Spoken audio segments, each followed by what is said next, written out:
I'm Dr. Leon Stutzman, aka Doc, with another one of these little videos designed to help you to experience God's best as we join our faith together. And this week we're joining our faith together, believing God that you are going to have the blessing of the house. Peace, power, preservation, and prosperity. That is the blessing of Aspire Church, the blessing of the house. And if you're part of the house, I want the blessing of the house to manifest in your life. I've talked about peace. I've talked about power.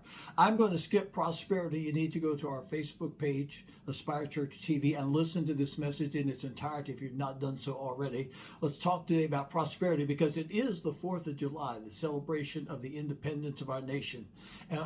One thing you can say about the United States, it's a place of opportunity. It's a place of prosperity. It's a place where you can move from nothing to something. The Bible's full of stories like that. Abraham, Isaac, and Jacob. See, a lot of folks don't understand prosperity. They think prosperity is dollars and cents, how much money they've got in the bank, how many stocks that they own, maybe properties that they own.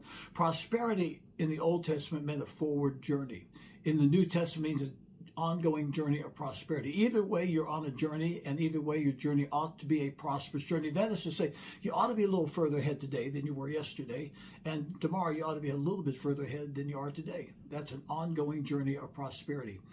Abraham was very rich, the Bible tells us in Genesis 13, verse 2, but he didn't have a future, so he wasn't really prosperous. But in the 14th chapter of Genesis, he meets Melchizedek, gives him tithe of all. Melchizedek pronounces a blessing on his life. Remember, this is about the blessing of the house. And in the next chapter, Abraham finds his future. Isaac sowed in the land and received 100-fold, and he was on an ongoing journey of prosperity. The story of Jacob, an ongoing journey of prosperity.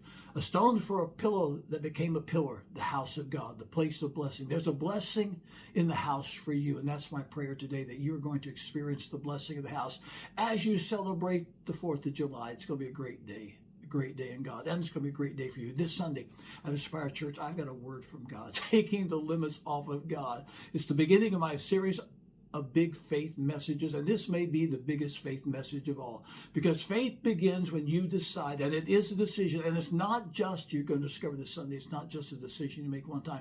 When you make a decision to take the limits off of God, when you take the limits off of God, God will take the limits off of you. I want you to catch this Sunday morning, 10 o'clock Eastern Daylight Time, Facebook Aspire Church TV, live stream AspireChurch.tv. That's live stream AspireChurch.tv, Facebook Aspire TV, Sunday morning, 10 o'clock, once again, Eastern Daylight Time. It's going to be powerful, it's going to be prophetic, and it's going to help you to take the limits off of God. And if you'll take the limits off of God, God will take the limits off of you. I'll see you then.